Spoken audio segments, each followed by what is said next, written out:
Okay, whenever you're ready. For the call to order from there. Mhm. All right, I would like to call to order the regular meeting notice for today. Please join me for the Pledge of Allegiance.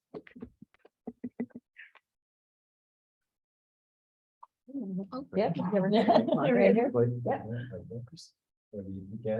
I pledge allegiance to the flag of the United States of America and to the republic for which it stands, one nation, under God, indivisible, with liberty and justice for all.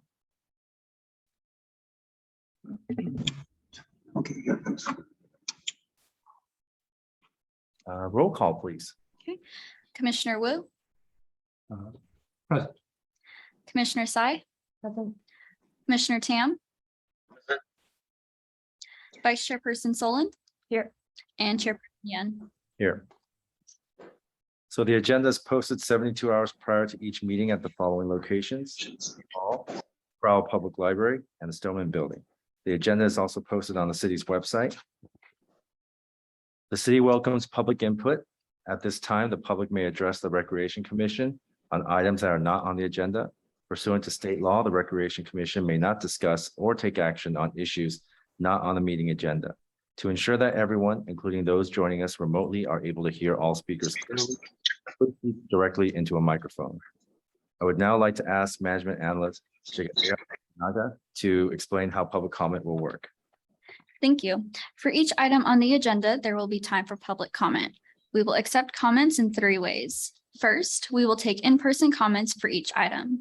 Please fill out a speaker card and turn it in to me if you wish to speak on an item. Second, we will then ask for comments from our Zoom participants. When we ask for public comment via Zoom, there are 2 ways you can let us know you would like to speak. First, you can use the raise hand feature, which is a button that's found by clicking on participants and then clicking on raise hand on the bottom right side of the screen. Please do not use this feature until we have asked for public comment, or else we may not see it or know which item you are asking to speak on. As a second option, you can send a message using the chat box saying you would like to speak on this particular agenda item. Comments will only be accepted until the end of the public comment period for that item. Finally, I will then read into the record any public comments received by email for that particular item. Due to technical limitations associated with gathering, printing, and sorting emailed public comment, the city has instituted a 3 p.m. cutoff the day of a Recreation Commission meeting for emailed public comments. This is to ensure there is sufficient time to gather and present the emailed comments at the Recreation Commission meeting. Any comments received after 3 p.m. the day of a Recreation Commission meeting will be included in the public comment record, but will not be read at the meeting. Thank you. Does anyone here wish to speak at this time? If so, please state your name and address for the record. Seeing none, you can move on to the next part. Do we have any public comment requests submitted electronically? We do not.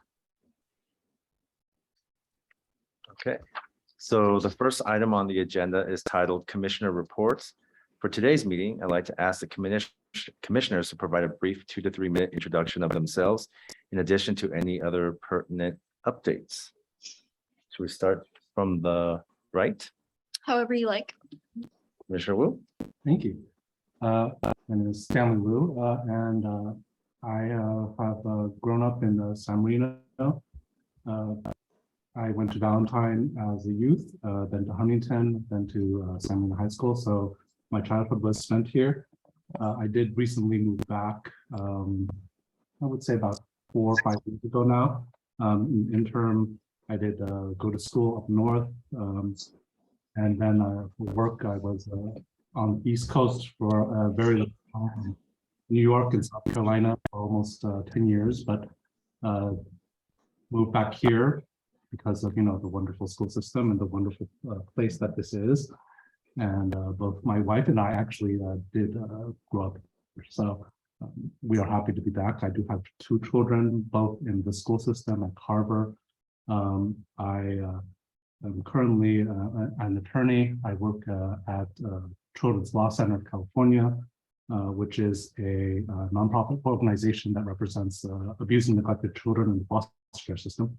I've worked there for the past close to 8 years now. And I'm still currently working there today, and I'm happy to be here at the a member of the commission. I love the services, and I've used many of them, as I've stated in the interview, and I'm very happy to be here. Thank you. Commissioner Tsai? I'm Leslie Tsai, and I'll work backwards in time because I'm probably definitely the newest to San Marino.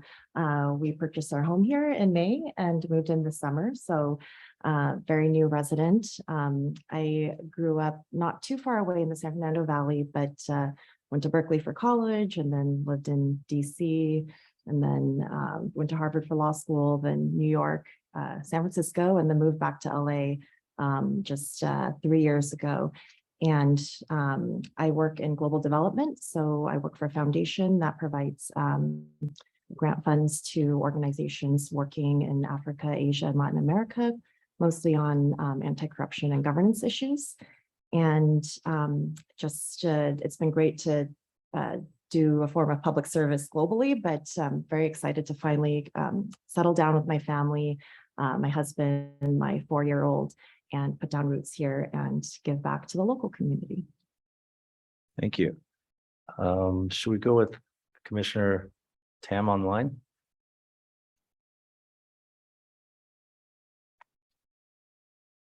Commissioner Tam, can you unmute yourself? Can you hear me now? Yes, we can. The funny thing is I'm looking at my cam to see if my video is being projected, but I can't see it. It's black for some reason. Can you see me? No, we do not. Okay, hold on one second. Let me just see.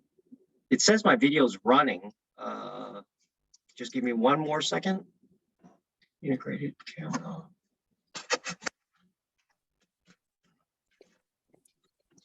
There's some slide mechanism. Oh, here it goes. I found it. All right. My name is Roland Tam. Let's see, I grew up in San Francisco. Can you hear me? Yes. Oh, yeah. So I went to medical school out in New York, came back, met my wife in Seattle. She's from the LA area, so I moved down to San Marino for the school district. So I've been living here for the last 12 years. I have 2 kids at Carver, one 8-year-old and one 5-year-old, and one more to come, I guess. I guess I like to be part of the commission because I'm very active, and I would like to see changes to the rec department. All right. Thank you. And we could see you. Thank you. Yeah. Vice Chair Solon. Hi, my name is Corey Solon. I was born and raised in San Marino. Let's see, went through all the San Marino schools. Met my husband after so long, and we moved to Nashville, Tennessee. We were there for a couple of years, decided to move back here so we can have our daughter back in California, and moved into San Marino because it just seemed like, where else would you want to live? San Marino is a beautiful town. I joined many service clubs in San Marino. I'm currently on the board, countless clubs, but I am not on the PTA this year. And I thought, what a great time to join something that works for our city so I can give back to our city, try to help in any way I can. I own a jewelry company called Anara K Designs, named after my daughter. We have a fashion line in several stores in the area, and I just started a fine jewelry line, so that's exciting for me. Lots of exciting things coming up, and so glad to be here. Thank you. Vice Chair Solon. Solon. Solon. Okay, well, thank you everyone for the introductions. I'm sure we'll be able to get to know each other more the next several years. So I guess a little bit background about myself. I too am a San Marino High School graduate, but 1 year of junior high. Moved around in the LA County area, born in Lancaster, raised parts of the time in Cerritos, that went to Monterey Park, and then finally to San Marino. I am a proud Trojan. I'm a graduate of Loyola Law School in Los Angeles. And I've worked in LA County for the past 17 years. First as an attorney for the county counsel's office, and then now I'm an executive for a department in the county. So I lived in downtown LA and Pasadena. So you can say I am an LA County guy. And when it was time to raise my two kids, we decided to come back to San Marino as well for the school, but not just for the school, but also for the community, like everyone here. I believe this is a city that encourages community engagement and organizes events that promotes that philosophy. And that's the reason why I joined this commission, is to encourage our neighbors to get to know each other and find new ways that our diverse community can embrace each other's differences. And so before we move on to the agenda, I do want to take this opportunity to share some thoughts about the direction that I think our commission can take to energize our neighbors. Each one of us has an important role to be a conduit for residents, businesses, and visitors to communicate ideas to the city council. We bring unique skills and experiences as constituents, taxpayers, leaders, and advocates for our community. So as we start to learn about the city's recreational needs, I urge each of you to find ways to reach out to your neighbors and bring those ideas to this forum so we can discuss how to make those ideas become reality. Thank you, and I look forward to serving with you on this commission. All right, so the second item on the agenda is the approval of minutes. Are there any questions from the commission? Okay, seeing none, I would like to open up the item for public comments.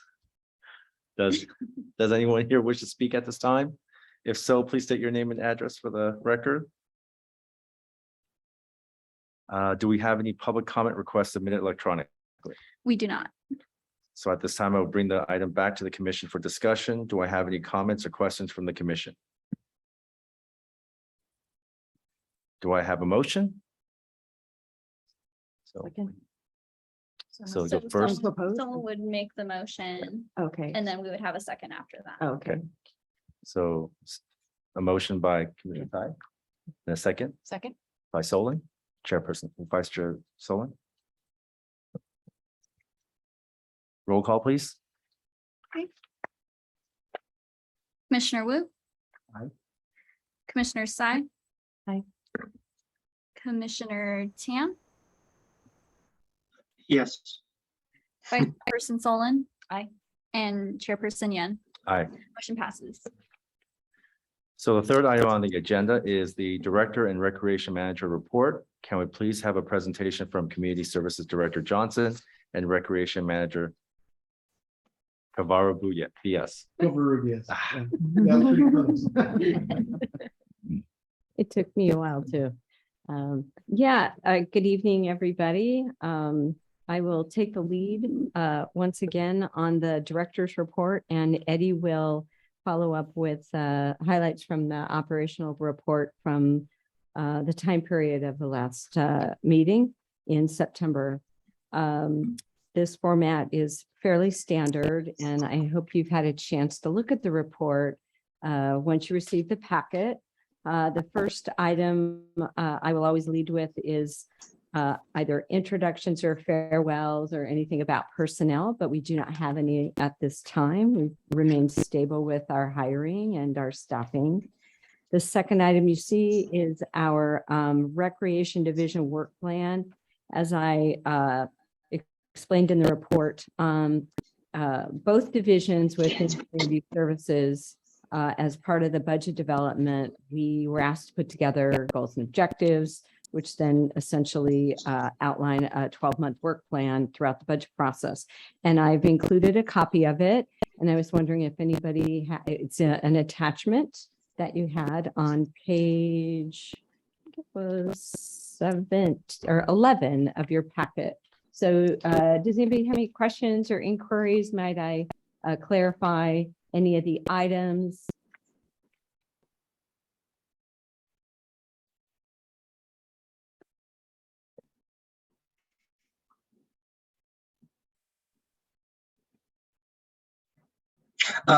Actually, I do have.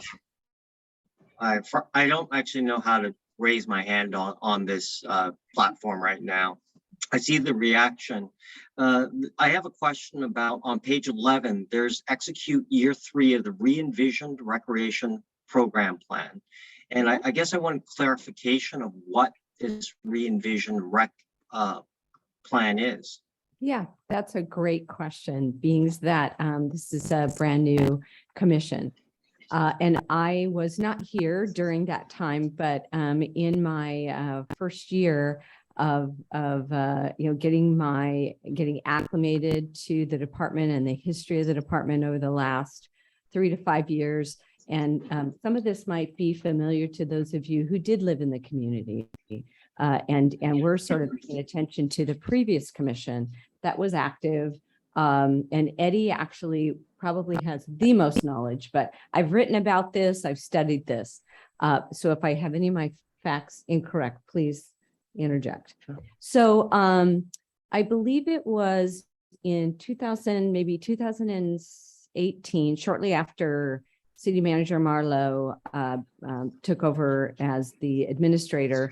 There was some discussion about recreation services and the division maybe needing to be prioritized within the general government service offerings. Like how valuable are they? How valuable is recreation? Is it essential to our community? I don't know if there was some budget considerations going on at that time overall for city operations, but that it got on the radar of city council, correct, Eddie? Yes, correct. And so the council decided that they would form a blue ribbon committee to analyze the service levels within the recreation department specifically. And what came out of that, they also commissioned a consulting group to do a recreation needs assessment to get the attitude and the interest and what the citizens want, some community engagement.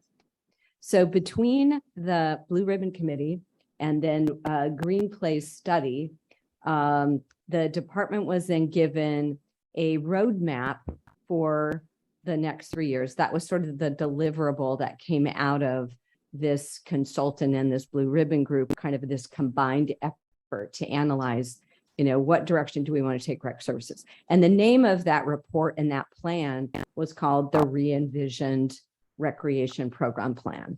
And it was set for the time period of, and COVID disrupted this.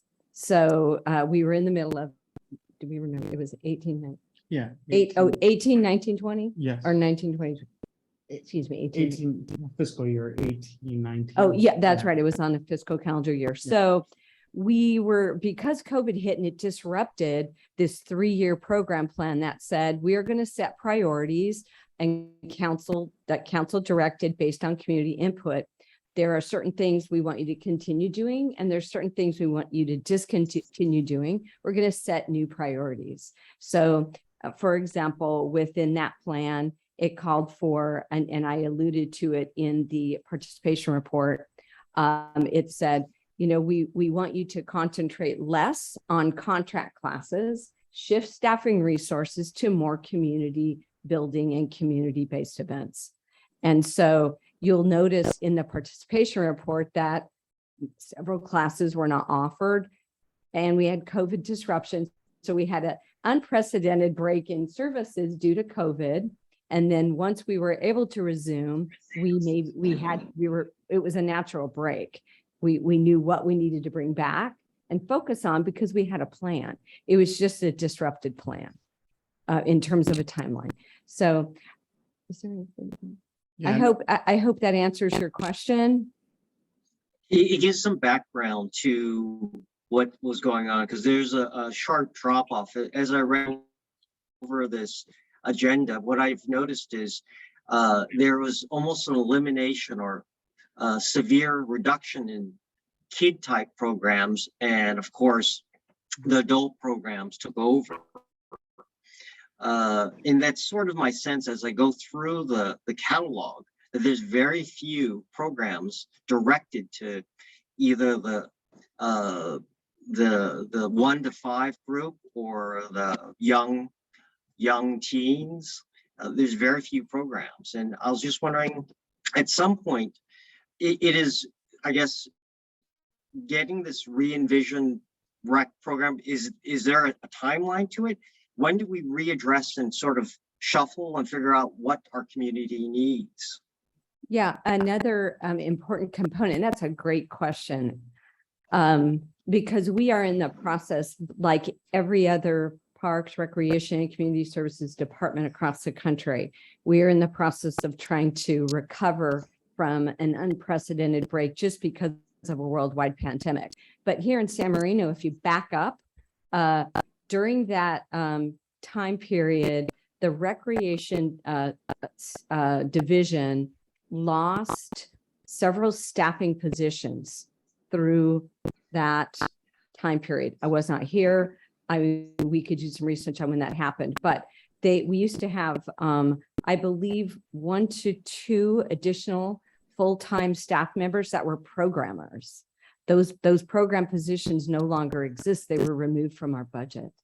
So we're at capacity in that, in able to grow or bring back any demand or of programming. You know, number one, we're at a staffing capacity, but if it is the will of, you know, the commission, you can make those recommendations. We do have a, you know, we are professionals. We know what we can put out there for plans for next year based on staffing resources. There's not going to be a lot of growth, if I were perfectly honest with you, because the community events are a huge time commitment and a huge planning, and a lot of effort goes into the planning and execution of special events. So to really grow anything within the division at this point would require the backfill of some positions that we lost back in fiscal year 18, 19, and 19, 20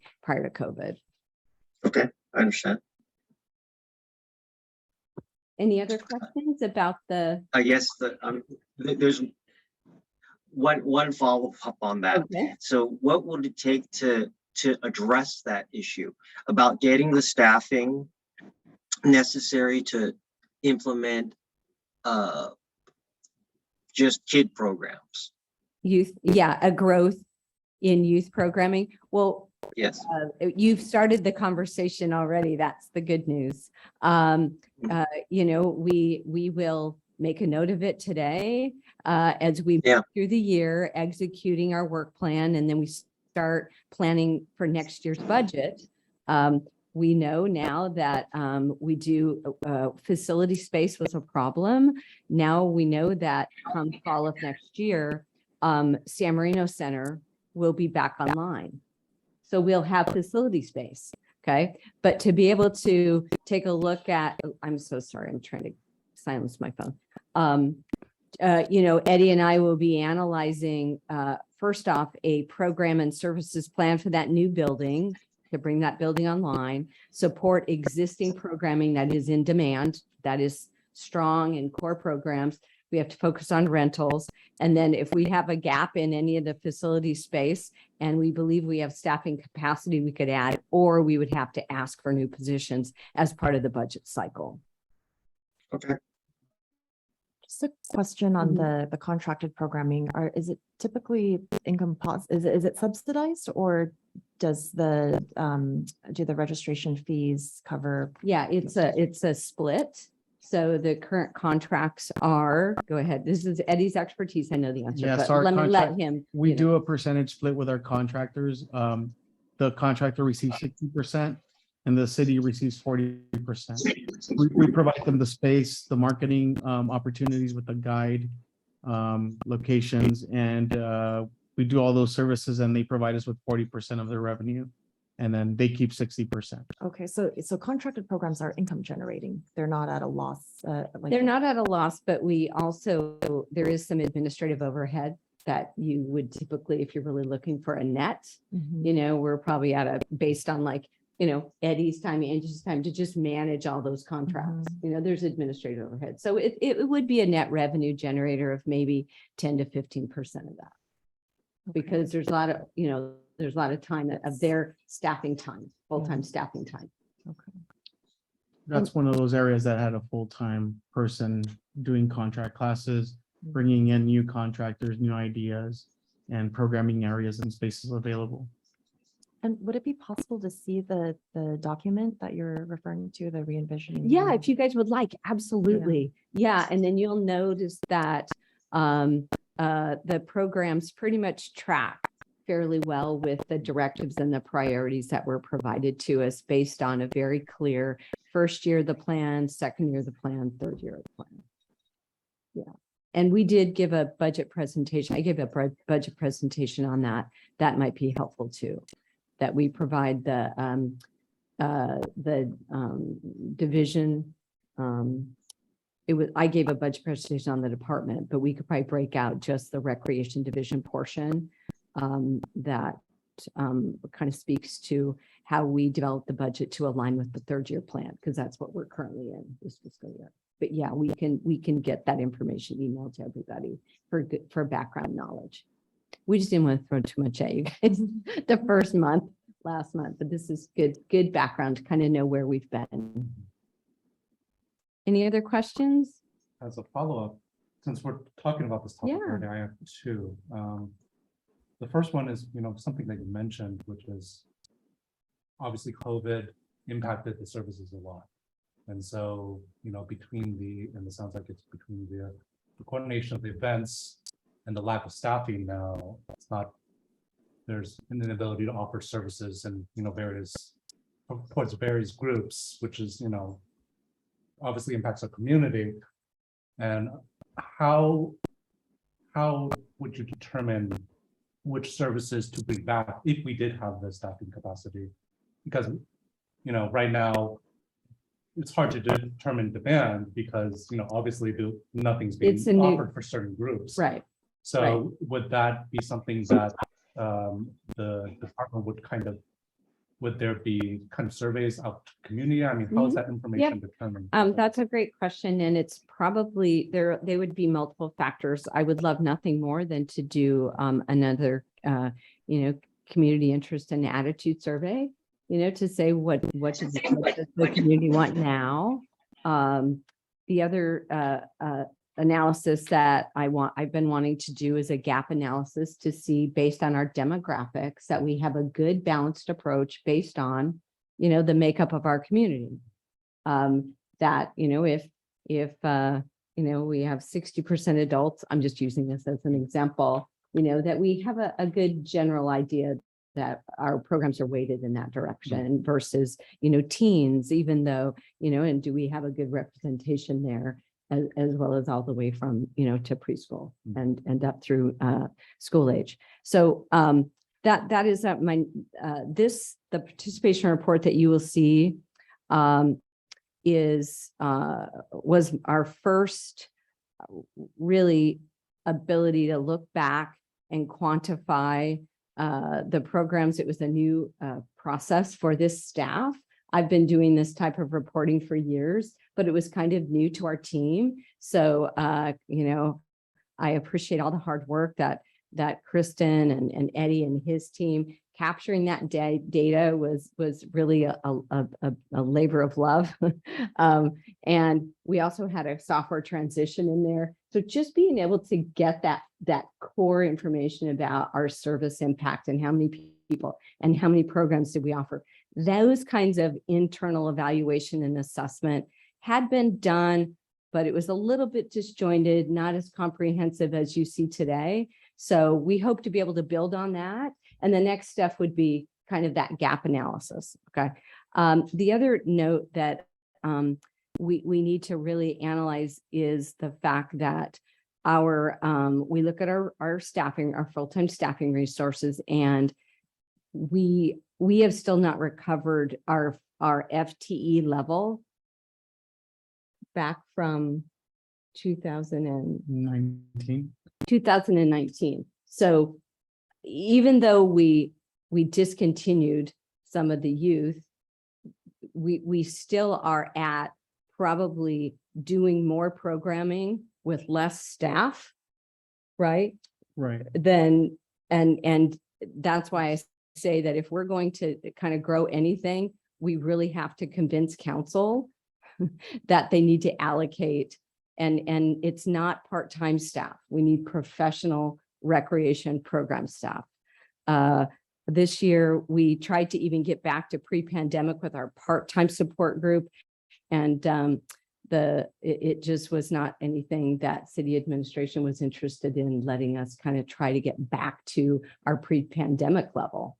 Because some of the personnel staffing happened a previous cycle, right? Mhm. 2 cycles before.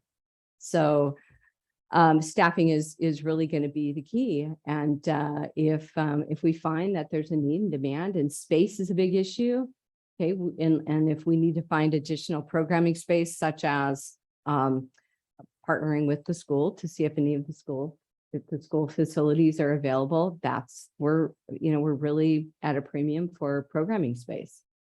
So that's another factor.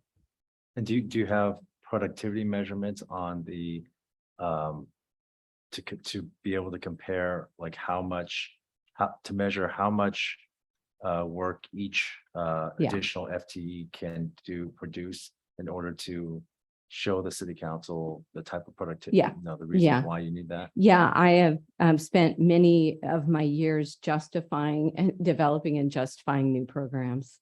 So, yeah, and getting them approved and, yep.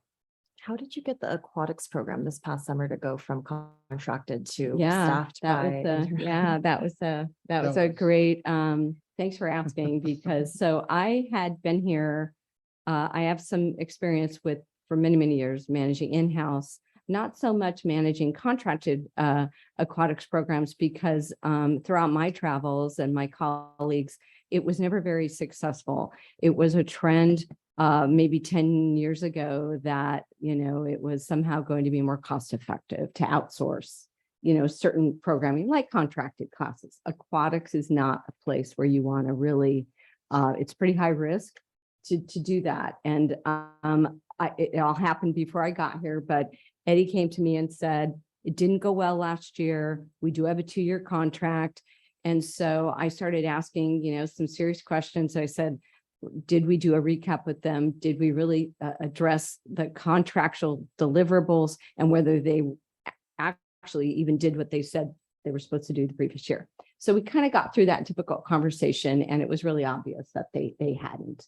And so I pretty much went to the city manager and I said, I do not feel confident moving forward. I would like to cancel this contract and express the fact that I feel very confident that we can move this back in-house. We would need to appropriate budget for it, but that it is expertise that really needs to remain and stay within city staff from a liability and a safety standpoint, quality standpoint. And so I took the recommendation at council. They said, absolutely, please go do it, please. And so we got it approved and we appropriated the budget amount, and we were able to hire some part-time. I really wanted it to be full-time, but I was able to get at least the salary level to where we could be competitive for a pool manager type position, as well as a coordinator level to help manage the lifeguard staff beyond Eddie. Eddie oversaw the program, but so we turned that around in about 10 weeks or something. Yeah. And then we pushed hard to get staff hired. That was in January and February. We began recruiting and competing against every other community in LA County for lifeguards and for qualified, swim instructors. And my hat, and I've told Eddie many, many times, we did this together, but he really implemented and guided the staff when it came time to really open the program up and kind of establish new credibility for ourselves. We're part of associations, California Parks and Recreation Society, those types of groups. And talking to the neighboring communities, they were in a dogfight for new guards and new talent for aquatics. LA County, I believe, was giving $5,000 bonuses for any lifeguards. And we somehow were able to manage to recruit enough qualified personnel. What percent were San Marino residents of our lifeguard staff? Yeah, so I would say about 85 to 90% were San Marino lifeguards, right? They don't want to go to the neighboring communities. They want to work here, which had historically been our traditional way is we'd hire in-house. They would come back every summer. A lot of these kids go to college and they go out of state, but they know that they come back to an aquatics position and they want to work in the summer. So we were able to just get a lot of new staff, new faces, and we're able to train them, manage them. We had some great pool supervision that were able to train and help us out with that. So yeah, it was a very short turnaround time to put the program together, but we were able to manage it and to do it. So And that was a huge Yeah. deficiency by the contractor as well. You know, to try to recruit and tell, young employees, apply with this no-name group, but you're really going to be working for the city of San Marino. It just doesn't have that same connection, knowing that you're going to work for the city and the city is going to hire and train you and help you be a successful young employee. So, there's just all those nuances around really implementing a successful program. So we're happy to have it back, and it was the right thing to do.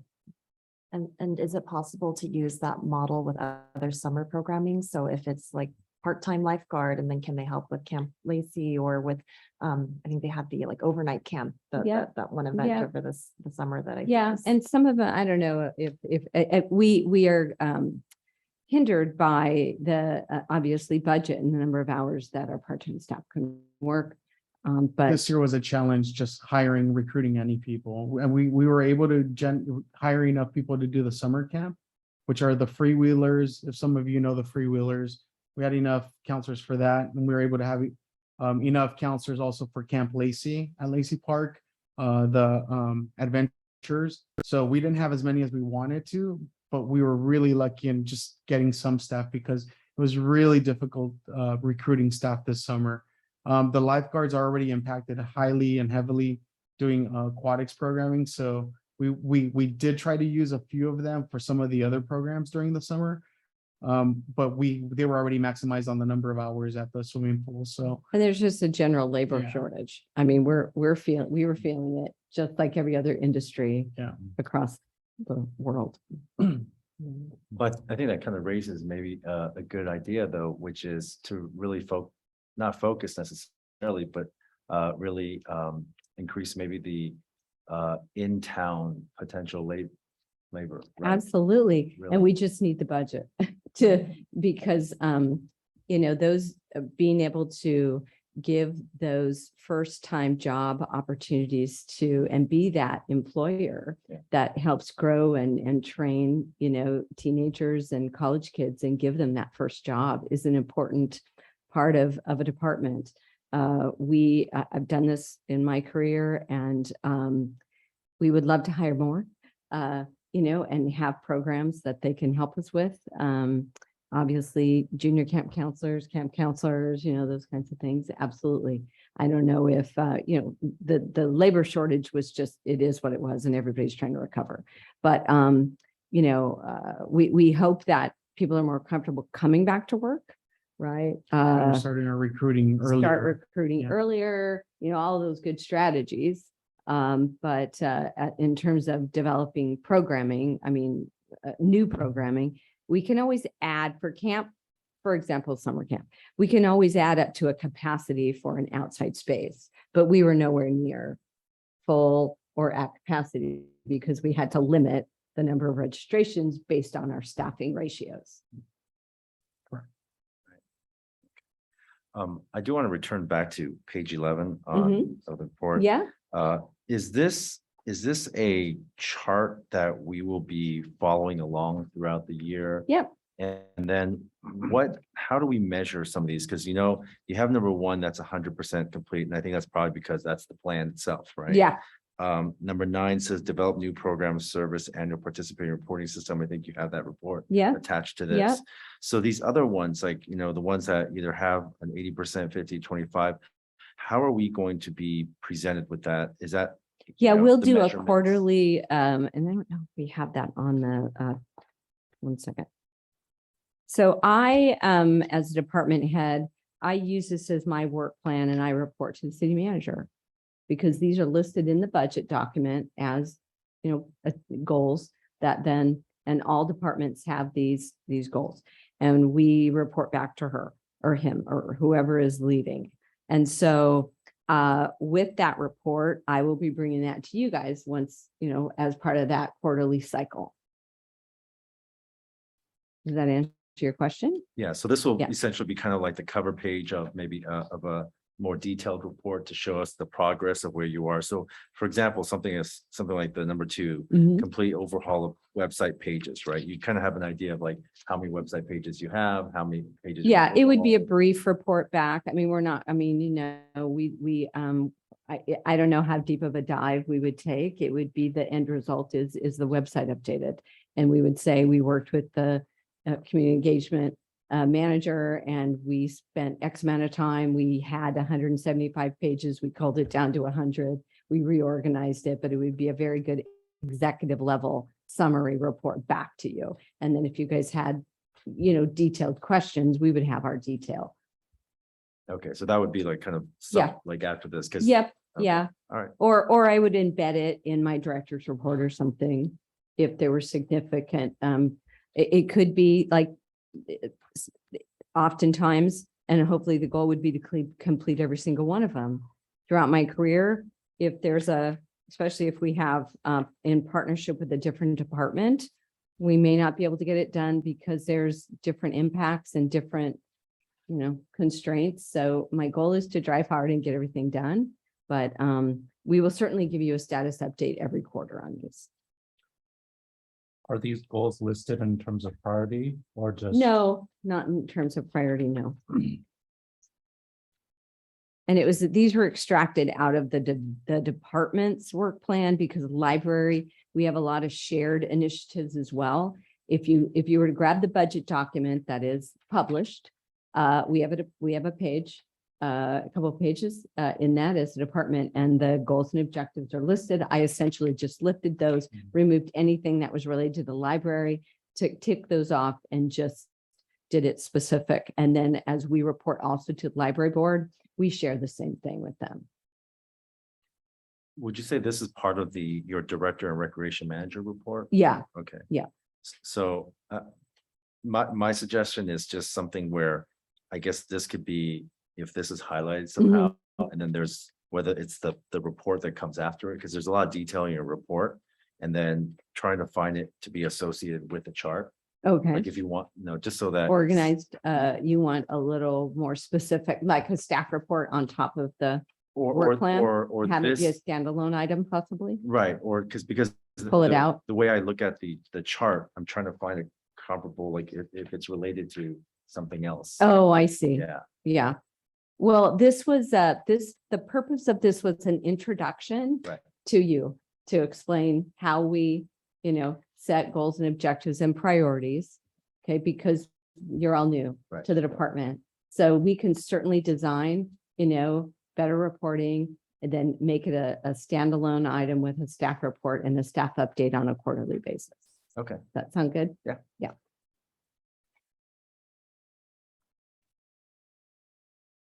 And number 6 is actually what we were just talking about, this re-envisioning document that we're actually going to Right. be together as a Ex- new one. for the next exactly, 3 years. exactly. Okay, yeah, then it would Yeah. be super helpful to see the. Exactly. prior one. And so we have some leadership change here in the city. And so I need to figure out a way and, work with the new city manager to find out, will there be funds available to hire a consultant to guide us through that community engagement process. And I was in dialogue with the former city manager on that. And so getting When is that. that with her. transition happening? I don't know exactly. Yeah, I don't really know. I'm sorry. I don't really have a lot of information on that, but it might delay that project actually. If I were, since we're, I could see that as a delay. Okay, so let's see here. So that was the work plan. Hopefully you guys read the part about the gatehouse at Lacey. And you got to see the nice new building there. tickets are still on sale for literary libations. I don't know, has anybody planned on coming? Is there any good? Great. Looking forward to seeing you there. Kristen and I will both be there working it because we also support the foundation. Trunk or treat, that event is on October 28th. And the details are there. We appreciate Commissioner Wu already agreeing to be a volunteer for one of the judges. We're still looking for judges. We need one more. I'll I volunteer. can do it. Oh, we got another one. Great. I'll And we- volunteer for the other, the The hand hand- candy. I Yeah, saw so there we are need- four volunteers, That's right? right, yeah, Okay. or more. I'll volunteer for anything too. Yeah. Will you? Okay, Okay. all If my right. husband were off work, I'd come, but an 8-year-old running around by herself in the dark, probably not a great idea, but I Yeah. will be there. Okay. Okay, perfect. great. Well, and we'll be in touch with everybody's assignments. So who really wants to be a costume judge? Commissioner Wu wants to be a Okay, costume judge. okay. And so, and I was already committed because I kind of wrangled these guys into doing a costume contest. So I'm going to stay in. So we may have to flip a coin or so who is anybody really want to judge costumes? Be on the costume, panel, or what was the other one? The giving out Yeah, they candy had me and. out at the recreation division trunk. I think Commissioner Tam. Tam? needs to stand first. Okay, okay. Judge and I'll, We'll- I'll- we'll You'll hand out do, candy okay, together. Eddie will be in touch on those we'll assignments. be more popular. Yeah. We'll Okay. absolutely come by. Okay, Yeah. great. Just moving along here, just listed, I like to list some of the more prominent community events that we do have.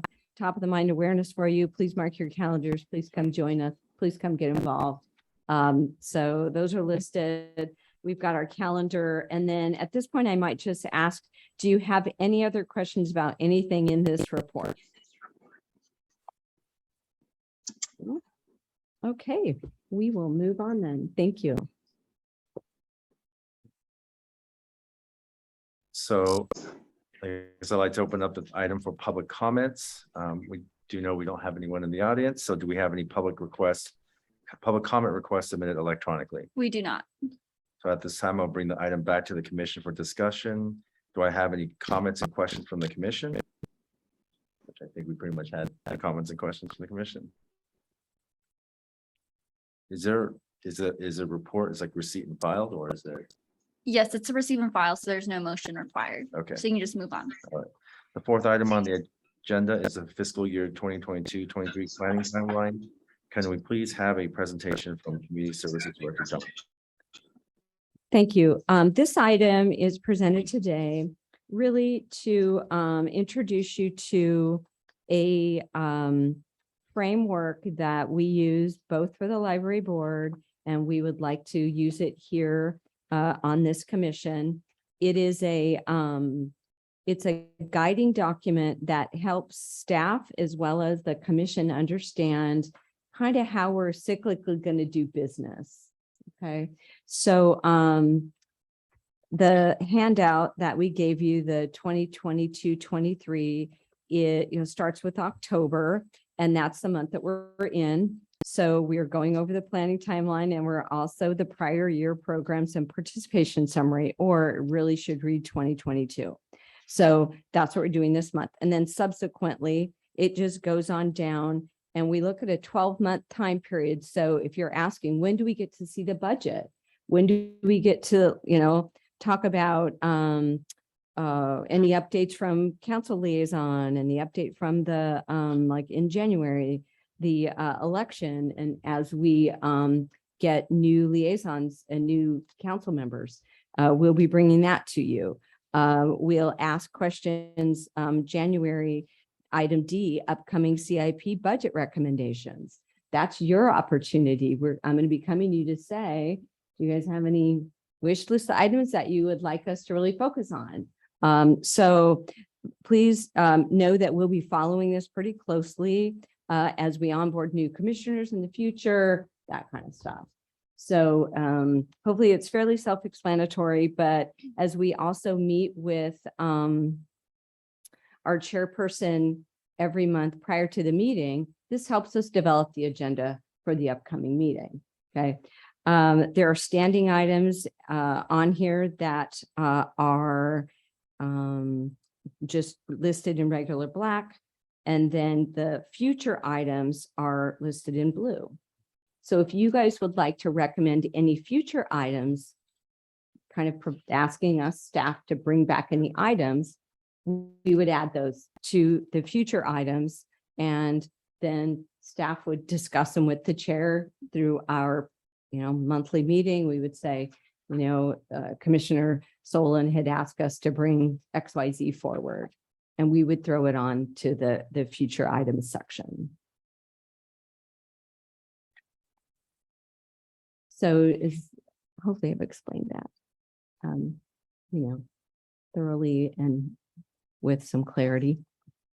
Any questions on this particular, on kind of this particular framework of how we manage our meetings and how we manage what we need to be bringing forth to you every month?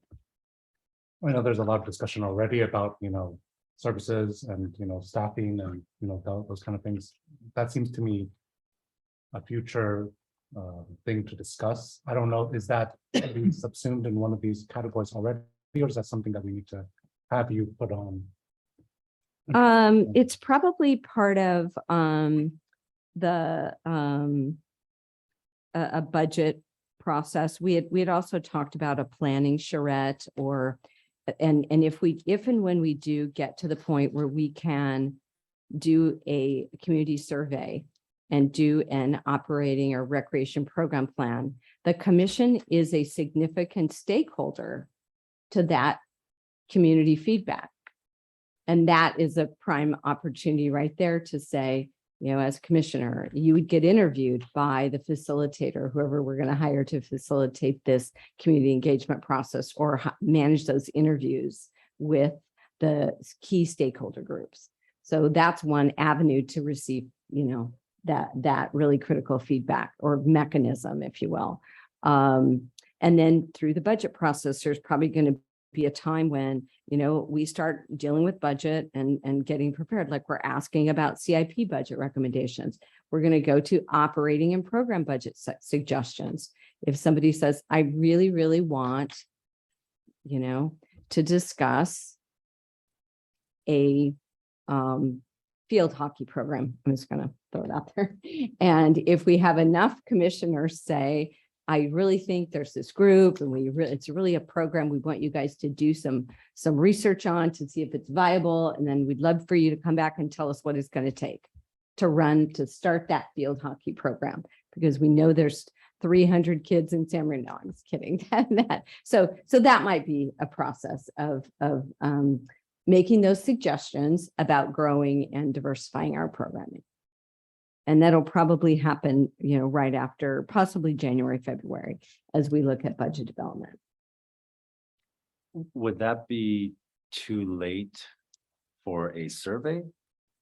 So should we be asking for a survey now in order to prepare for? Well, that's where the kind of the delay, the timing comes in, right? And where it may not be the program plan, the timing of that program plan and getting it, executed and approved by council, because we've got to get through those steps. And one of the big priorities right now is bringing online also the San Marino Center. Okay, because that is a big priority for us, is being able to bring that. That's going to be a big budget exercise, is to fully program and budget a brand new building that will be operated by the recreation division, moved over program. So that's one big, to realistic, to your point on the timing, if we were to have a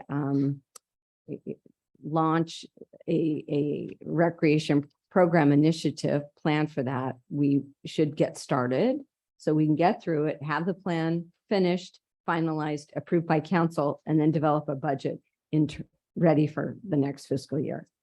We're hitting that point where we're going to miss the window for the budget for next year.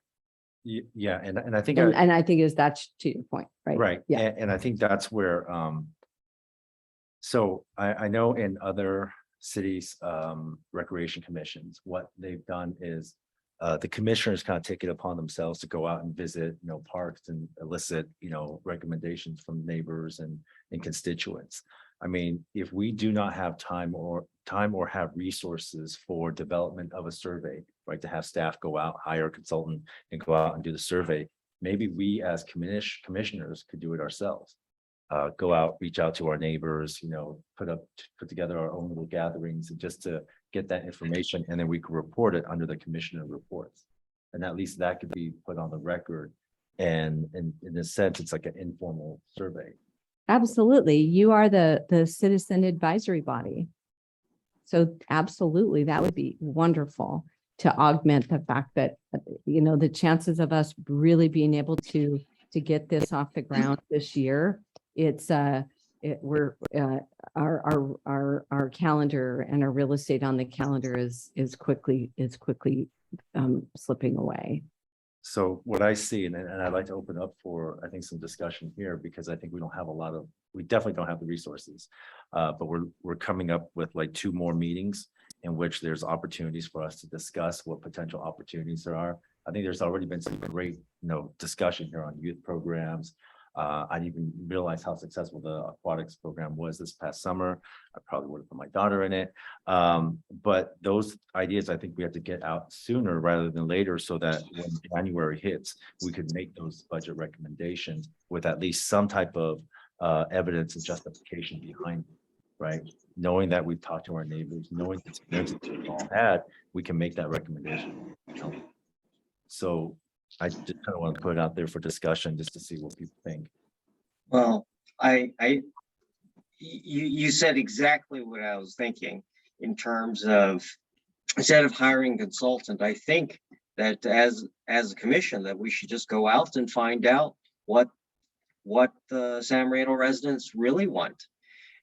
And as a parent, I would say that since most of the youth and teen programs are pretty much absent, I would like to see if there's more people like me that would want more of these programs. I think instead of hiring a consultant, I think we just put out a survey, whether it's through social media or through one of these family events. We actually need to find out this answer, because I think that the distribution of programs is kind of skewed at this point. Administering a survey, and you're absolutely right, but administering a survey is, and doing it well and developing it well. Yes. It really is, and then being able to synthesize that survey. And, it is, there's an expertise to that. That's why the city hired Greenplay to do it 3 or 4 years ago. It's just not really something you do in-house with the staffing levels that we have. So I need to repeat exactly what the city council did 4 years ago. So I think I want to make sure that everyone has an opportunity to speak here. Vice Chair Solon, any thoughts on this as well? I keep going back to what will be happening to the old rec center. We have a lot of fond memories of going to classes there. I help out at the nursery school every once in a while, and all of those families have fond memories of all the classes that they took there as when the kids were small. So it would be, to me, let's find out first what space we have. How many classes are we going to get in? And then start with where are we going to have all of these classes that come through the rec center.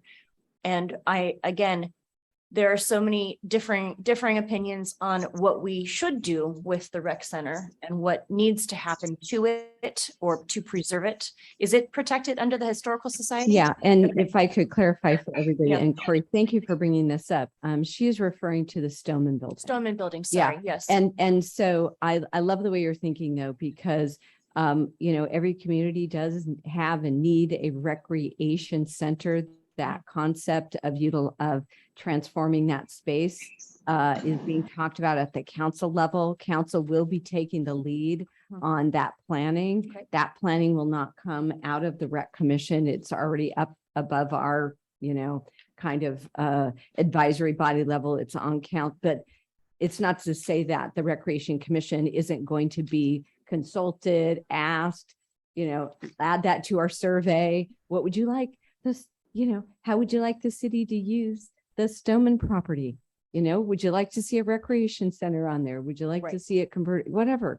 So, yeah. I know there's, That's like- so that it would go back to me to start off with, where are we going to have these classes? All the classes we've taken through the rec center have been at the Stoneman building. So it would be facilities.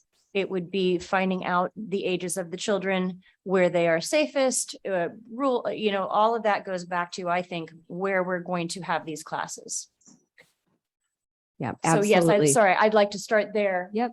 For, what we, where are we going to, where are we going to put these things? Yeah. How many classes are we having, et cetera? Yes, I would love to participate in helping you with the survey. So I think with that though, just space wise, staff could already identify that. So that's Right. something So that- right now we are not we are not programming that building. It is Okay. almost next to being red tagged.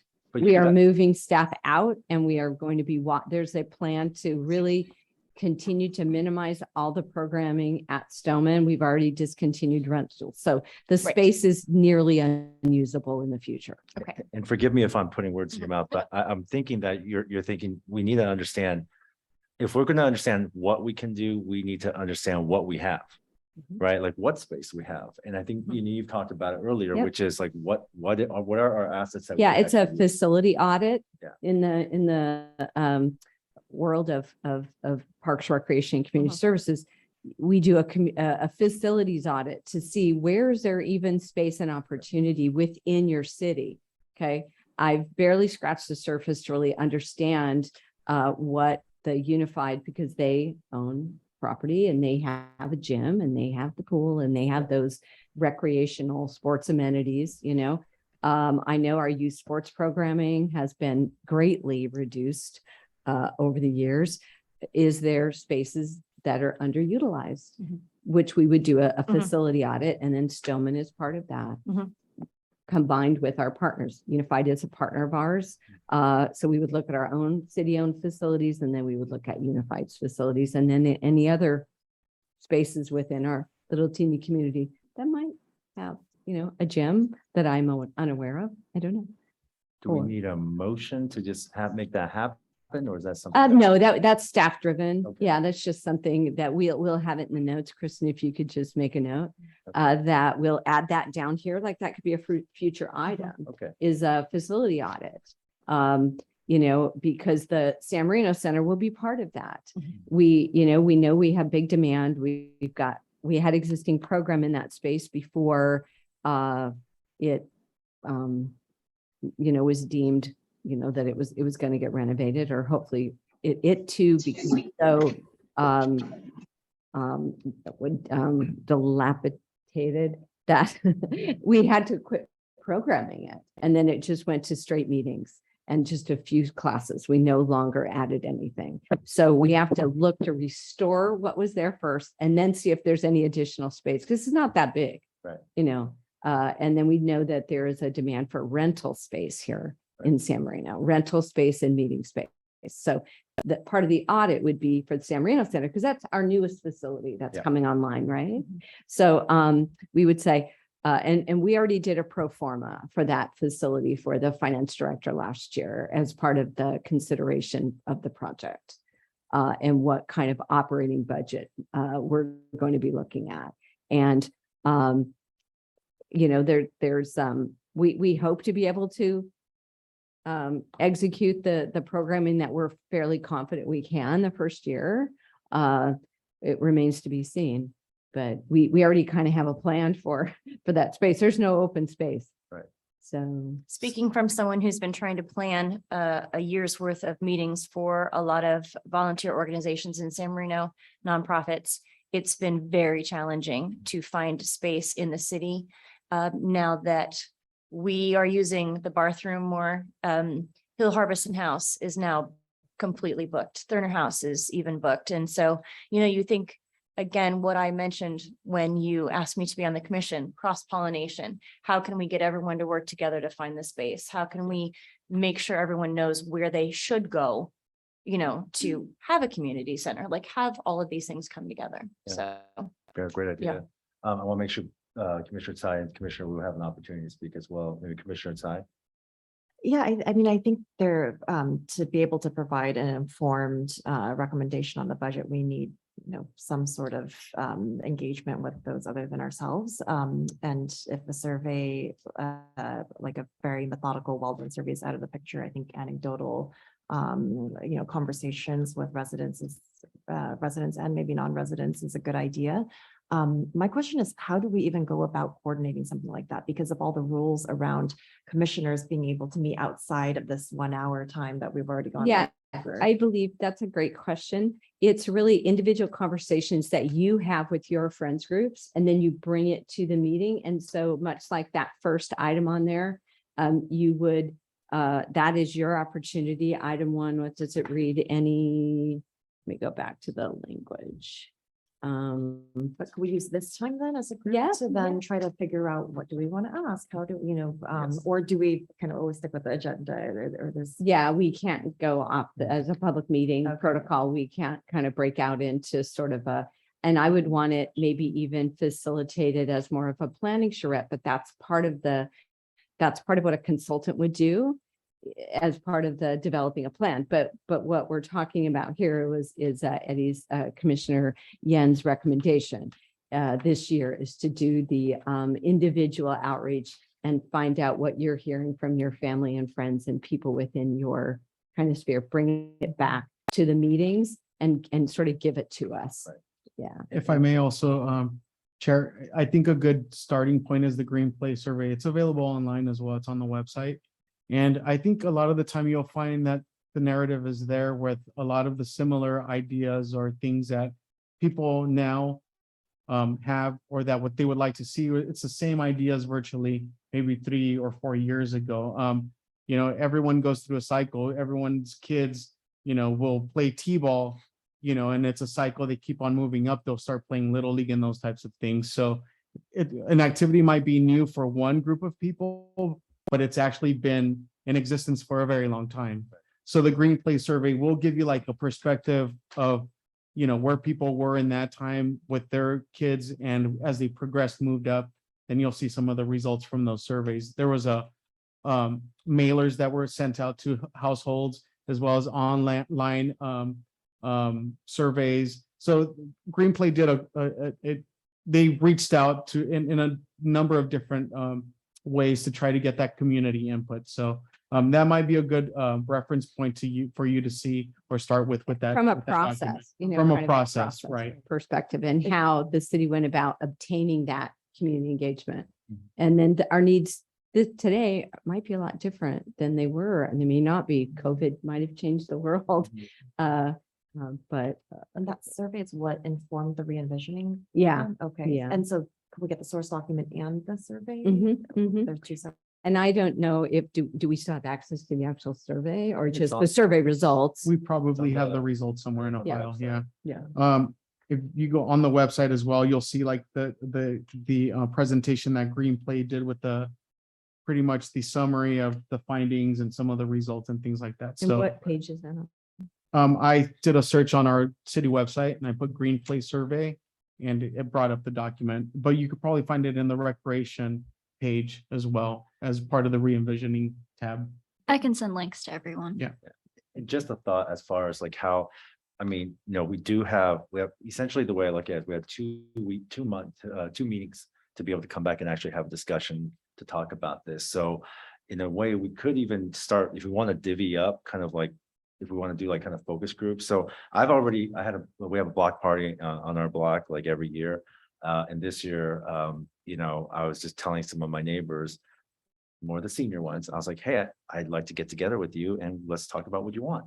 So, the participation is just the division, the recreation division detail on page 17. Mhm. It kind of breaks up the program areas by like age or Yeah. summer camps. Yeah. If we want, it sounds like Commissioner Tam has a certain interest. Mm. Commissioner Tai, Commissioner Wu, if there are certain interests, and Vice Chair Solon, if you have a certain interest that you want to focus on, maybe that's how we break it up, and then just at least the initial one, and then we could come back during the next meeting and kind of discuss our findings, and then we could split it up again, or maybe you found that after talking with your neighbors, you're like, you know what, I'm finding something else out. I'd like to go a different direction. I'd like to talk about something else. And that gives us at least another meeting to talk about that in December. And then that way, when we get to January, we'll be able to at least have a pretty formed some topic and recommendation we could provide Kathy at least and staff to at least have some suggestions. Okay. Is that, would you guys want to take a look at that? Is that one way to divvy it up, maybe? Thoughts, Commissioner Wu? My main concern is kind of one of confirmation bias. I think that's the word that comes to mind in my head, which is that my one big issue with doing more informal discussion, I guess, and seeking opinions is it's necessarily guided by where we, right? First of all, where we live specifically. Second of all, the people around us who we're seeking information from. As a group, we are one portion, right? And we're all reflective of the same group. Specifically families with young children, right? And my concern would be in seeking this information, even anecdotally, that we would miss out on a lot of groups and, neglecting certain stakeholders or parts of the community, just not purposefully, but just by the way we do it. And my concern with that is, obviously we're acting on this information going forward. I really would like to make sure that, none of those groups are neglected, because frankly, as much as I have an interest personally with, for instance, like, services that may, contribute to my own children, or, things that I think personally are important to my family, I want to make sure that as a commission for the city, that we are, taking into account all those opinions of everyone. And that would really be concerning to me, is that we would be acting on information, even anecdotally, that we obtained. And even if we made an effort, I just don't know how effective of an effort we could make to make sure that it's balanced and that it's represent our community. Because frankly, we are representing our community. I want to make sure that even if it doesn't personally reflect us four, that it reflects our community as a whole, right? Excuse me, five. So I think, that would be my main concern. I think that's part of the process, right? And, doing it more, formally in terms of, gaining that information in a more systematic fashion, and then acting on it. It would be, really, I think is important. And that's kind of, where that goes on. And I think, and I'll address it in this way, because I think, and it's a valid point, right? And I think that might be the justification. Well, the reason why we're doing it is because we don't have the resources, right? And so that could be the justification on why we need the resources in order to do a proper survey. But in lieu of having the resources to do such a thing, which they did when they put the Green Place survey together, we're trying to do it as a community. So in cities and communities that don't have the funding to be able to do it, it's reliant on its residents and the community in order to build it up. So yes, we're probably going to be missing out on many of the voices, but we'll be doing what we can. And if we do divide it up, let's say in this case, it's kind of done by age group, we at least cover, let's say, ages, right? And with amongst us, I know, I have friends on the Carver side as well, and we could always mix and match and just try to get as much as we can. And we're just and I think at the next meeting, that's the opportunity to kind of share what we've learned, and then that way we can maybe re-strategize on how we're going to approach it. So I mean, right now I'm just proposing maybe we do it by age. Well, I'll call seniors first. I'll go active adult, senior, 55 plus, and then anyone else could take something different. And I'm up for any suggestions on how else we could divvy it I up. think we need to address. I don't think you asked the opinion. Oh, Commissioner Tam. Sounds great. I actually I like the process. I think it is a good, I guess, good first step in terms of figuring out some programming that will work. I think at this point that there's a lack of programming. In fact, today I went ahead and went through the rec department's listing of all the activities for this fiscal year, and it's actually quite sparse in all categories. And I don't know if there's budget for the upcoming year to expand the number of programs, whether it's contracted or staffed, but it is actually very few offerings. Okay, so I guess in looking at, I'm looking at the pages right now, right? We have aquatics, we have summer camps. If we consider those kind of set, like, we don't really need as much discussion, or you could discuss it during your conversations with your neighbors. We do have so we have this early childhood 0 to 4 years old. We have an age group of 5 to 17 years old, so that's 2. Adult ATM plus, I will tell you, I've tried renting a gym. It's been very difficult to get gym time. And then you have your active adult, senior 55, and then you have family, all ages.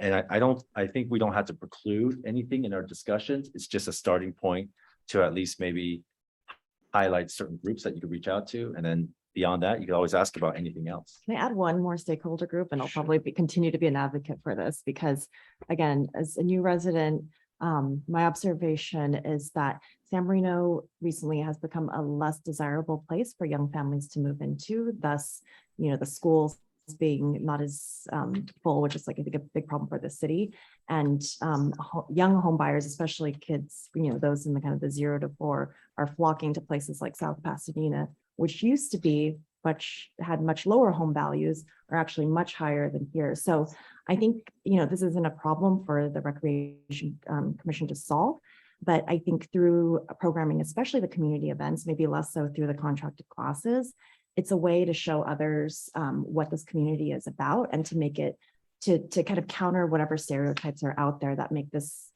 lovely community less desirable than some of the neighboring ones. So I don't know. I just in kind of keeping that in mind, just potential members of the community, I think is important. May I comment? The new director over at the San Marino Community Church Nursery School and we chat quite a bit about bringing the students in, what brings them in. They don't necessarily have to be from San Marino to attend the nursery school.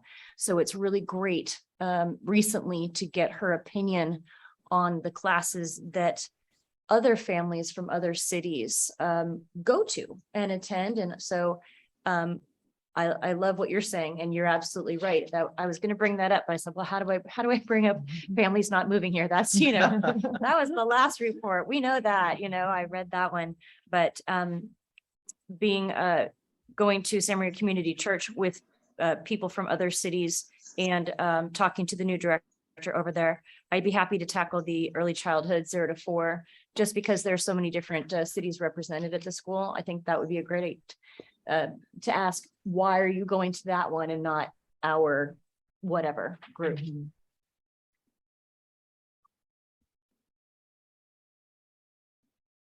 Anyone else want to get dibs on any particular areas? And I think, obviously, we could always speak to all of our friends and neighbors, and it could go into all over the place. But if you want to at least focus on something that way in our next discussion, when we start talking about it, we could even go down the road. And then if you have any other additional, thoughts or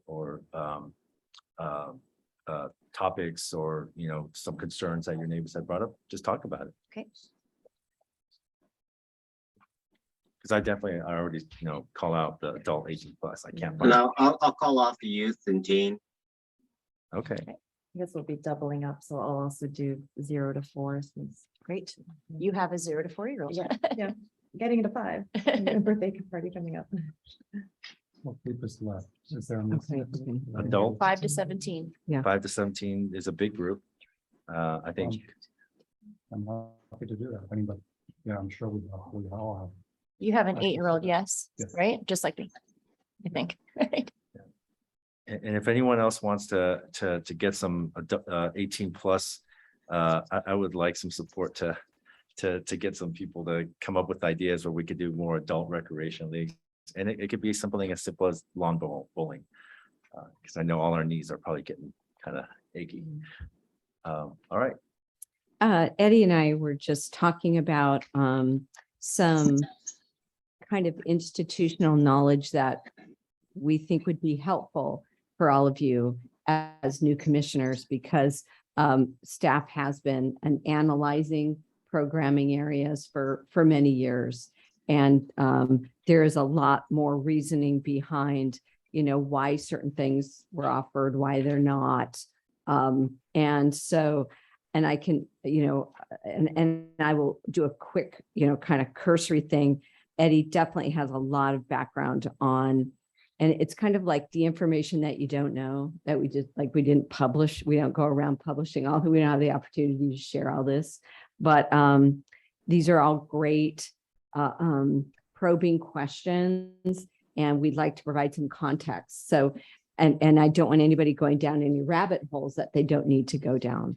So aquatics, really quickly, we are pretty much at capacity, or there's no opportunity to grow this aquatics program in San Marino currently, because there is no pool space. We tried to get additional pool space this year. We will maximize, we're in dialogue with them to find out if we can have any pool space year round. It is absolutely water fitness, and year round aquatics programming would be obviously very popular, but it's just a byproduct of not having pool space. So I wouldn't waste you guys' time. We as professionals have already been working on trying to grow that program and maximize and diversify. There's really important information about the before and after school care, as well as the early childhood, that is important for you as commissioners to know. I'm going to go ahead and let Eddie, because he was here and he lived it, kind of explain in a couple of minutes some backstory that will provide some context. Correct. So just to give you some background on another reason why contract classes have been reduced within our division, is because before we had an after school daycare program. So we would bus the kids. We'd send our buses over to Valentine, Carver, and Huntington Middle School on occasion as well. Pick up all of the kids that were in our daycare program, bus them back to Stoneman. And in addition to that, we would also bring any children that were signing up for our contract classes at Stoneman after school. So we would have a variety of offerings, about 4 or 5 classes every single day, which was all provided by contractors. And parents found it very, very convenient to be able to send their children right after school, be picked up by our staff, brought back to Stoneman. They do their activity or their education enrichment class, and then they get picked up by their parents at Stoneman At 6 o'clock at night. between 5 and 6 o'clock at night. So what changed is the school district entered into an agreement with Right at School. So Right at School is now their primary childcare after school provider. We don't do that program anymore. So those contract classes that we were offering, like fencing and gymnastics and all those things, it was very convenient for parents to just, again, send their children on the school bus and have them do them at Stoneman. But that's not the circumstances that we have right now. If somebody wants to sign up for one of our classes at Stoneman, they have to actively go pick up their children and drive them over to Stoneman. Some people don't get out of work in time to be able to do those types of things unless they have some other kind of care, nannies or other people that can take them over to take those classes.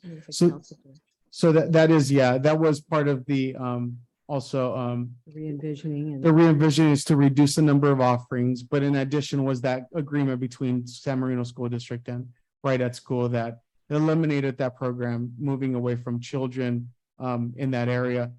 And I will be also, just to clarify, some of the criticism we were receiving, just to kind of back up what Commissioner Wu was saying, is we did receive some criticism that there wasn't enough offering for older adults, active adults, and seniors, that they felt neglected and they felt left out of the loop. So that was one of the criticisms that we were receiving as well, triggered the re-envisioning process in the program.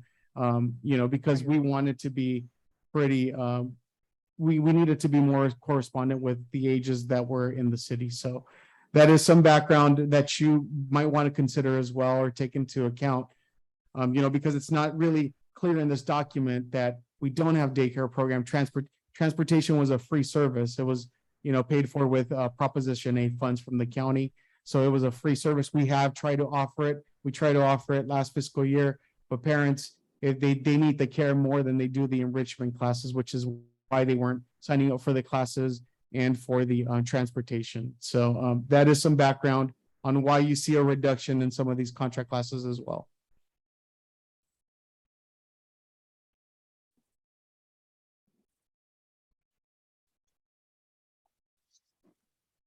Any other comments from commissioners? Okay, we can move on, and I guess are there any public comment requests submitted electronically? There are not. At this time, I'll bring the item back to the commission for, no, we just did that. All right, so why don't we move on to I think we are on the fourth item, right? Well, I think we're jumping around a little bit from, did we officially move to the participation report?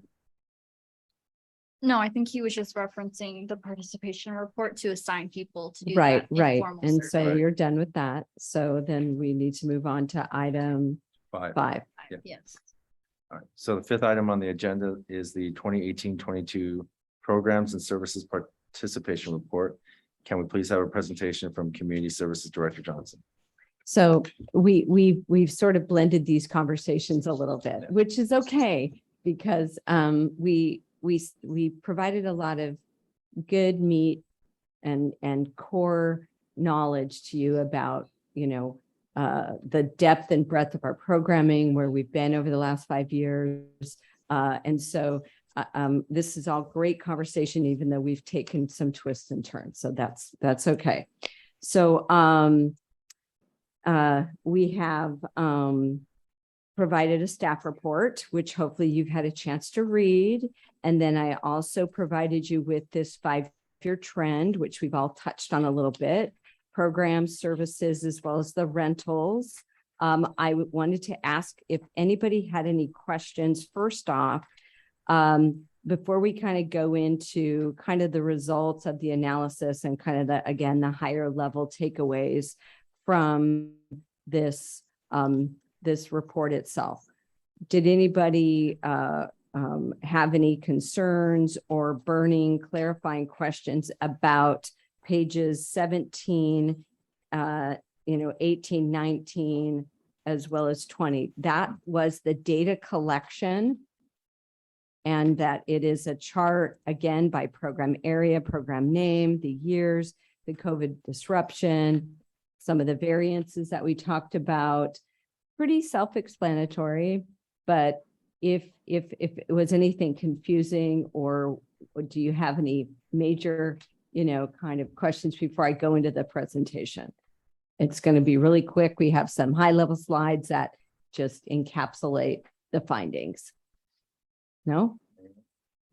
No. Okay. All right, please. So that was a good report. That means we did our job. We didn't confuse you with our reporting. So Kristen, if you could pull up the presentation, please.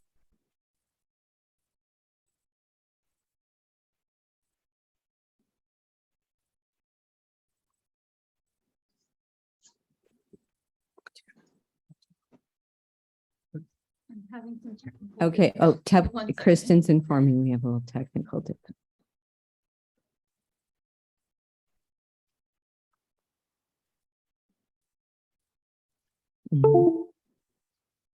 So while Kristen's sorting that out, I really felt it important to give the new commissioners an understanding again of where our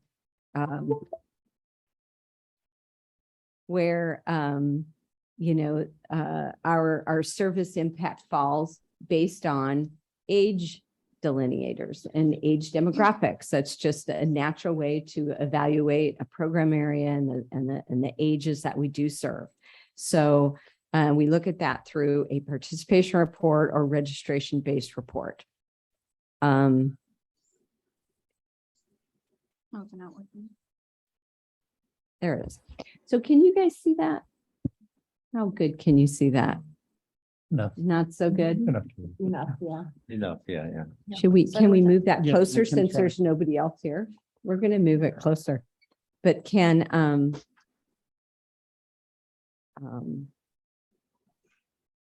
Roland, can you see this? Yeah, I could see it perfectly. Okay, he can see it. It's Great. right, I'm right in front of the computer. Yeah, nice. Okay, now I Yeah, can't see that's it, but good. I can stand up. Or maybe Corey. I could actually, yeah, can we just pull it back a little bit, Eddie, and then I'll lean a little bit over here.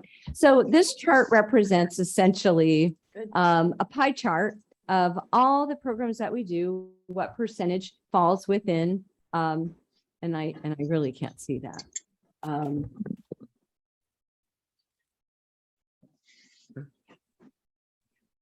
I should have printed the presentation. I was thinking I was going to be able to read it, but okay, does everybody have an idea? Okay, so we have this chart oriented by the lowest percentage at the top of the pie, like 12 o'clock, going around. So the adult 18 years and right, adult 18 is the, you know, the fewest amount of classes. As the pie chart spaces get bigger, it represents a, you know, more offerings. So we have some services in there. We moved to our family and aging 7%. All this is represented in those charts. The yellow that's hard to read is summer camps at 9%, moving on into active seniors 8, aquatics 13, early childhood is at 13, community events 17, and then youth and teen are actually 28. So we felt that that would be interesting storytelling to see the comparables. Next slide, please, Kristen, because I don't know if this is working. Okay, so we move to our aquatics, and the report back to the commission is some of the analysis and interpretation of the trending. It's we were at 8% increase from 2019, as stated in the report. We're benchmarking 2022 against 19 because that's the last normal year that we had.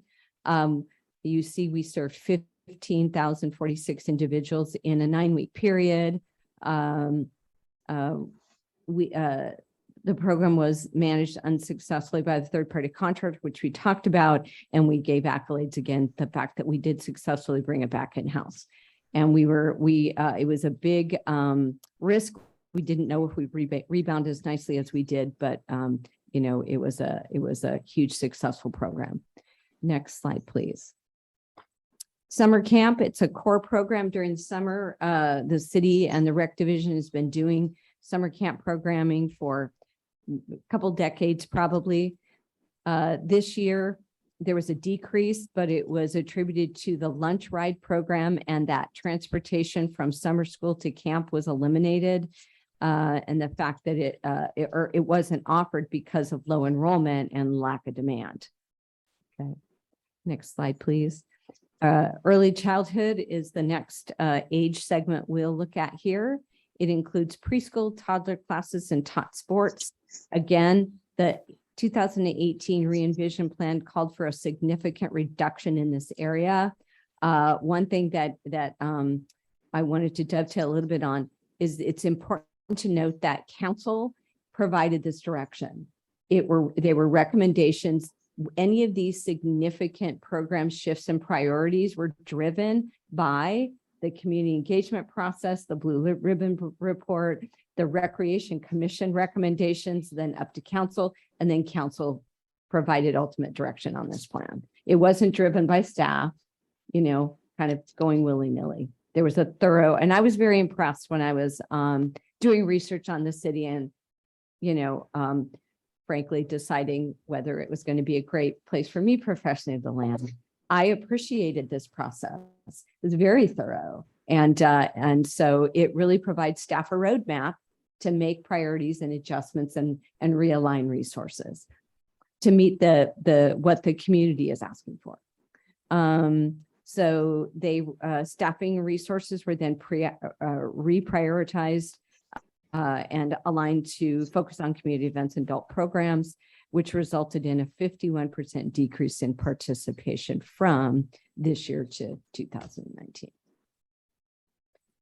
Youth and teen, 5 to 17-year-olds, again, per council direction, there was a reduction in youth contract classes.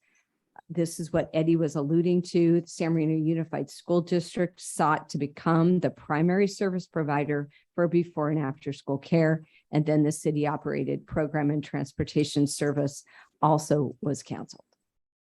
And we're just not that big of a community to be competing against each other.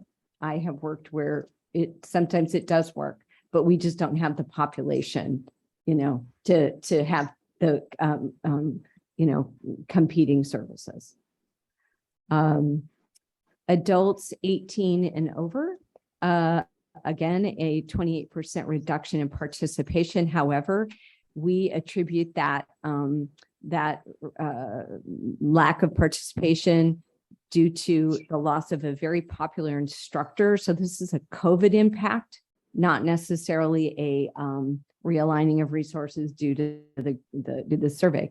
This was we had one key instructor and maybe a few. Eddie probably knows a little bit better with maybe some examples, but also we lost the programming space at San Marino Center. Okay. And we couldn't offer those classes because we don't have any place else to offer them, no alternatives. What was that final?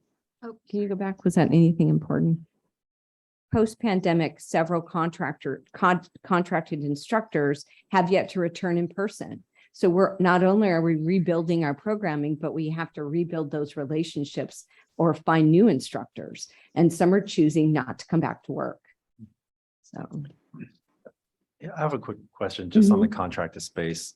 Do you work with businesses to try to have programming offsite, like not in San Marino, but or in San Marino, but in businesses as opposed to facilities? We have had those arrangements. One of them's T-Max, the Taekwondo facility here on Huntington Drive.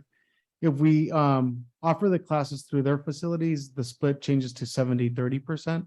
So they receive 70%, they have more expenses, and the city receives 30% for marketing, publishing the classes and all those things. We also have had agreements with other businesses even outside of the city locally. One of them that we're currently going to be offering in the winter is gymnastics. Don't recall the facility, but we're going to be they're in South Pasadena, I believe, and they have another studio in Alhambra.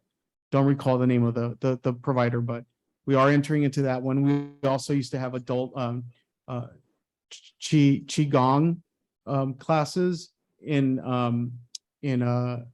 Alhambra as well, and at their studio. Those are really popular, but all of a sudden they stopped being popular, and so the contractor said we don't want to offer them anymore, so they stopped offering them. So we have had those agreements. Probably the biggest one is the San Marino Tennis Club. We use them to teach some of our classes through their tennis pros and their centers. So that's another agreement that we have a 70-30 split with them. Okay. I'll add also, Eddie and I are in dialogue, speaking to the expansion of aquatics programming. We are currently in discussion with the Rose Bowl Aquatic Center to see if we might have some creative partnership there.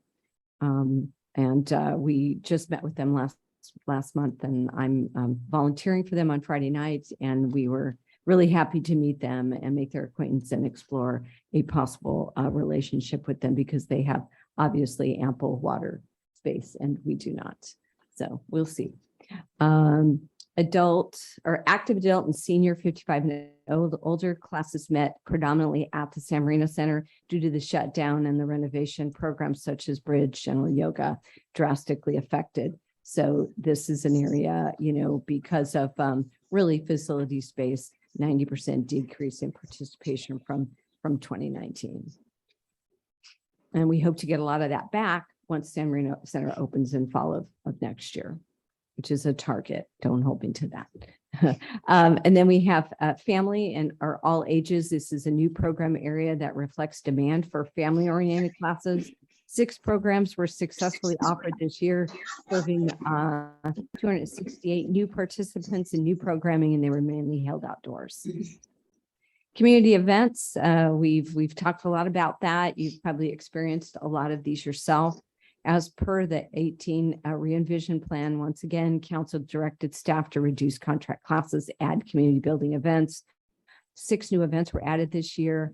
Lace Park After Dark Campout, Puppy Love, our dog event, wildly successful. Summer concert series, extremely well received. Light Up San Marino, our house decorating contest at Christmas, the Halloween event, and then we have an estimate for the new holiday event called Home for the Holidays that you'll hear more of. This all collectively resulted in about a 60% increase in participation in our community-based events. And then facility rentals, that is also something that we oversee in the recreation division. We manage everything from start to finish, all the reservations, the setup, the takedown of private users and user groups utilizing our spaces. Also a revenue stream. You'll hear more about that when we get into more of the budget side and the revenue generation side, which is not today. Today is just participation, but throughout this first year, you'll hear a lot about it and understand, how our revenues are split up and our expenses are split up. But anyway, so we have Lacey Park that we rent. We rent the Stoneman building, although we've reduced that quite a bit. It is part of the report, but that is definitely not anything we have in the future. The Crowell Public Library, we do oversee the rental spaces here. Lacey Park is clearly the most popular space over the last couple of years. And certainly now due to the pandemic impact and when the restrictions were lifted, we just went crazy. Both rentals and participation numbers from 2022 to 19 have doubled. Stoneman rentals continue to are going to be discontinued by the end of this year due to poor conditions.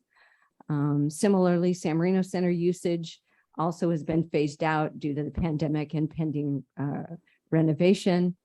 Crowell Public Library external rentals have sharply declined during the pandemic months, but they're on the uptick because it is considered auxiliary space to the San Marino Center and supports the city's need for internal meetings and spaces during the renovation.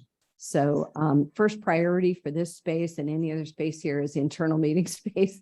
And then rentals are going to decline because we're going to run out of opportunity to offer it. But we do accommodate any groups that come forward if we can fit them in, we do. We've been called the mini city hall now because so much of city hall meetings that were held over at San Marino are now being held at this campus. We do have a group of offerings that we refer to as just kind of core services or support services. 2 of those being the senior wellness calls that we do, as well as the dial-a-ride service. The city administration over at City Hall, Finance Department and City Manager's Office that oversees the contract, but we execute that contract with dial-a-ride, and we just kind of facilitate that service through our advertising, answering phone calls, educating our community as to how to leverage that service. We close to 900 residents did utilize those 2 programs, and any benchmark against prior years were not really available because we weren't tracking those. And so just to kind of wrap this up in a nice bow here and what are the big takeaways? The rec division estimates serving in 2022 over 50,000 individuals offered by 71 classes and activities. There was an increase from 2019, and I'm sorry, yeah. Right. Yeah. I'm sorry, it's like my glasses in the way. Yeah, it's the angle. There was an increase from 2019. It's largely due to the community events. I touched on that earlier. And then we also took over the management and tracking of Lacey Park weekend admissions and that gatehouse. So those numbers are also skewed the 2019 comparable, because that wasn't an area where we were overseeing it. We just took that over. But it's important to get a starting point. So we chose 2022 to capture those numbers. And then overall, the good news is we're closing in on full operational recovery to reach pre-pandemic participation and service levels. So where we can restore, we're getting there. We're not fully there, but to the capacity that we can, based on facility space. I think we're doing a really good job of recovering. So if there's any questions, Eddie and I are here to entertain and explain, clarify. You'll see this report on an annual basis. We won't be doing this every year. I felt it was just a good exercise to go through from an orientation perspective. So we won't be having these types of presentations, every month. It really is an annual kind of review and follow up that you can trust that we'll bring back every year to the commission. In terms of interpreting the numbers, I'm wondering if it's possible to have like the capacity of each program and then the enrollment number and waitlist potentially, Yeah. because that kind of does what as part of what the job we were contemplating earlier Mhm. was in terms of demand. And I think it's also an indicator of quality. So if certain programs are oversubscribed, like when I try to sign up for the After Dark program, I was number 250 on the wait list. And then when there are certain, and then when there are certain classes, they are, I've enrolled in ones that are very undersubscribed, and the quality of the instructors and the program was not very good. So I'm just wondering if it's possible to get those numbers? It absolutely is. So as I sort of alluded, we are maturing as a division in the area of evaluation and assessment. A lot of that data resides in our registration software, and we have, reports that we can glean, the minimum registration point, the maximum, what the make rate was, did it go, was there a wait list, was there not? We with our new Civic Rec software, it's becoming, accustomed to those reports. How do we wouldn't just give those raw reports to you. We would design some custom reporting to provide a little greater detail. And we can certainly look to do that going forward. This was, I'm really proud that the staff was able to kind of really put this together. Again, provide you guys with something, but taking a little deeper dive is absolutely something we can do and should do going forward. And Commissioner Sai, some of them are easier to put into that percentage full category, like the summer camp. That was at 130% capacity. We went over because we were able to accommodate some more kids. But there are some instructors, contractors that can accommodate like 30 children. Doesn't necessarily mean they're going to get the 30, they'll get the 10, so we'll make the percentage 33%, but anything over 10 is a great experience, or it's a good number for the classes to offer. So just to give you some information there as well with some of that. And as we develop those reports, this would be an example of, we would, I've thank goodness I've done this in my career so much, but we would want to have a dialogue about how deep do you want these reports to go? And so we might, because we don't have any historic knowledge right now, right? I wasn't given these wonderful, beautiful reports that I'm just supposed to keep going. We're again, kind of rebuilding, the division and the service offerings. So we might put together a draft report, and then I would maybe bring it to a meeting with the chair, and then I might get some feedback. We would get some feedback, and then maybe we bring a draft report to you guys. And you might say, yeah, I like this, we like that, but let's build it together so we can make, data-driven decisions. And I'll do my best to bring, again, a more comprehensive view, and I've got plenty of examples of those.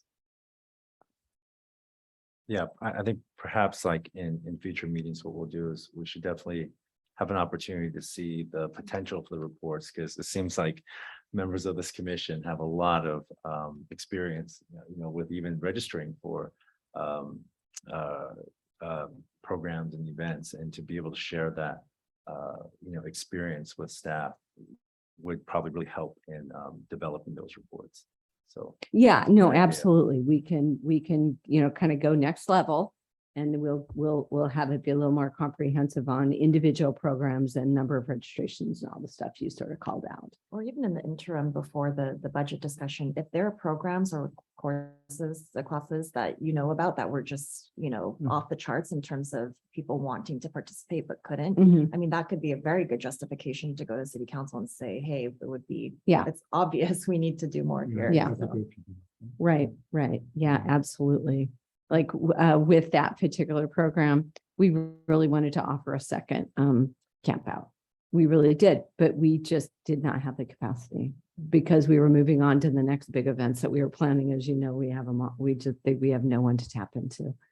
So, And I think just to make the point, right, it's everything that's being brought up. I think it goes to the justification that our community needs more, right? And it's just that, but in order for staff to do more, they need the resources, whether it's staffing, whether it's funding, the budgets to fund the programs themselves, because they have to pay contractors, they have to put deposits down. So I think everything that we're bringing up, I mean, I'm amazed by this commission already. and I'm excited. We're really excited because we need you to be our advocates. That's exactly what, we need from you. It's to, be the voice of the citizenship and then work with us to, provide those recommendations up to council. So. All right. So that concludes my report. Okay, and then I guess I have to point this out. Do we have any public comment requests submitted electronically? We do not. Okay. So no other discussion items from commissioners? Okay. Do we have any written communication or public writings for distribution? That's if you guys received anything. Oh, okay. I didn't receive anything. Yeah. So for example, Kristen, can you think of things that, like if you received a letter, I read a letter specifically to the commission that said, thank you so much for whatever, but we'd ask you to please consider blah, blah, blah. Yeah. So you would bring that and read that into the record. Okay, Yeah. Or a compliment or a complaint or. so if there's nothing, then do we just go straight to adjournment? Mhm. Okay, so this meeting is adjourned at. Just go to my Apple iPhone, 7:54 PM until the next meeting on November 14th at 6 PM in the Barth Room. Yeah. The meeting is adjourned. Amazing.